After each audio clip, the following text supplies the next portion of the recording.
Hi, welcome back to the channel. I'm Mike Sandifer with Northwest School of Fly Fishing. The old fish hobo here is going to talk a little bit today about drop shot nymphing and the 6 key steps into perfecting drop shot nymphing.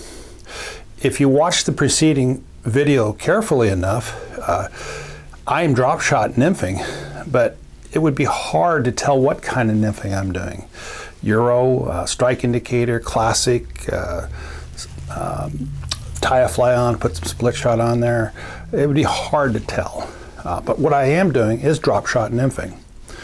And drop shot nymphing is an American form of nymphing that's old. It's purely American. We've been drop shotting for a couple hundred years. It's simply putting the lead at the end of the leader.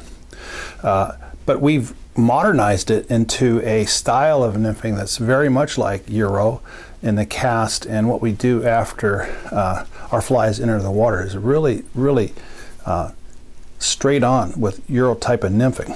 But really what distinguishes Euro nymphing from drop shot nymphing is we're using lead, and we're using lead split shot, and we put it on at the very end of our leader. The next thing after our lead is nothing. So the lead is always on the bottom, and our flies are tagged above in little 4-inch droppers.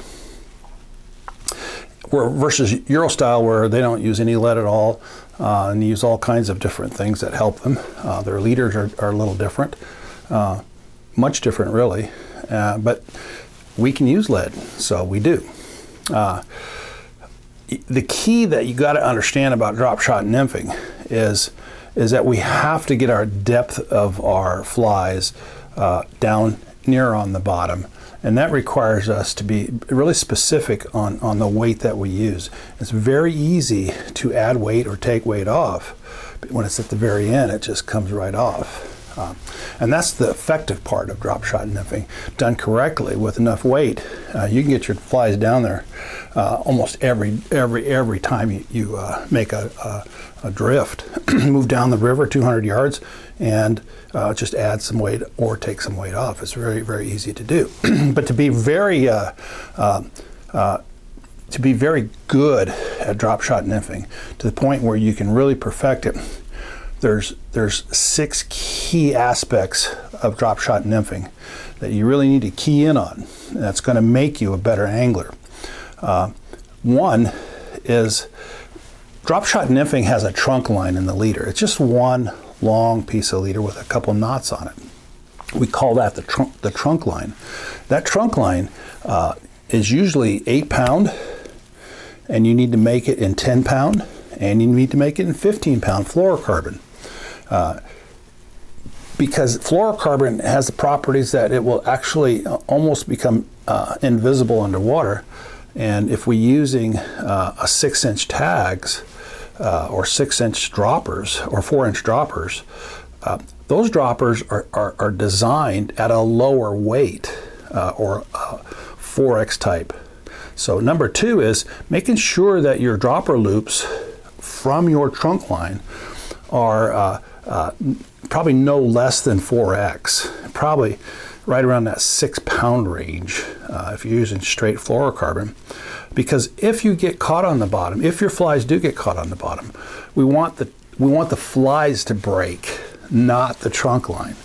And I can recall many times fishing with nymph fishing with other anglers where they're losing everything on the bottom, Done correctly, you won't lose that leader. You might lose a fly or the lead, and it's a very quick fix to that. You're not sitting there changing leaders. You're just looping on another dropper loop down to your knot, and you're back to fishing. So number 2 is make sure that those 4-inch tags or those 4-inch droppers are also 4X and at that fluorocarbon too. Next thing that's really important is that when you put your split shot on at the very end of your leader, you want to mash that like a pancake. You don't want to just crimp it. Because what's happening out there is guys are putting on their split shot and then they're tying a knot behind it because they don't want a centrifugal force. they're throwing the lead off, and that may be happening to you. So they tie a knot on the end of it, and what that does is defeats the purpose, because when we get caught in a rock, we want that lead to slide out. We want that lead to slide off so that we don't lose all our flies in our leader. And then it's a really simple thing, is tightening up, pulling it out, bringing your leader up, smashing on a couple more flies like a pancake. What that does is it adds more line to the lead, creating stronger resistance. Second thing, it adds an aura of hydrodynamics to it. So in essence, a lead will fall into crevices where when it's flattened, it will flip over them and go through them, where lead will get stuck in there. So it's a really good trick for you to sit there and mash that lead down. You'll still be able to slide it off, but it's going to prevent that centrifugal force. And then probably number 4 is you want to go to a 10-foot rod. In drop shot nymphing, you're using 2 to 3 flies. Most are using just 2 flies. In my case, I use 2 flies, sometimes 3, but generally 2. And I'm using a lot of lead. And when that happens, it's a good push to get that out in the water in our flop. So when we talk about modern nymphing, it doesn't matter if it's Euro, French, Czech, strike indicator, classic, tight line, or drop shotting, the cast or the flop is the same. And what a 10-foot rod does, if you know anything about rods, the cast is made at the tip of the rod. So that section, what we call the tip section, that probably a 3-foot, 4-foot section, 3-foot section on a dry fly rod, probably 4 feet on a 9-foot. You're adding 12 inches. So your butt section, which is above the handle, can be very stiff. But by adding 12 more inches, it's going to give you that nice little flop that you're looking for. Once your line goes behind you, you pick it up, and it's just this little flop. That extra 12 inches is really going to help you make that flop. Number 5 is, once we get our line out there and we're moving the fly slightly faster, our fly slightly faster than the current, is we have to focus on the end of our fly line. We're not using all these multiple colored leader materials and little cotton balls and all that other stuff. We're simply looking at the end of our leader. And we're looking at the end of our leader for a lot of reasons. Because what goes on at the end of our fly line is going to go down to our fly, and we can see what we're doing. So the more line I have down, the faster my line's going to, my flies are going to move. The less line I have on the water, the slower it's going to move. So I can raise my rod, I can lower it, and I can move all the things I need to do with my fly line, versus Euro style nymphing, where they don't even like to have that line on the water. So we can adjust the angle of our flies. We can adjust how fast they're going or how slow they're going simply by watching our fly line. And a fly line on the water is also indication of where the direction your flies are coming from.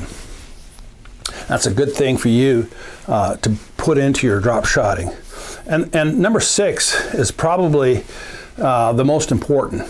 And that is, you need to keep your cast short and sweet, meaning that I want my fly line, so I have a 10-foot rod, I want my fly line to come out of my guides and down to about where my hand is.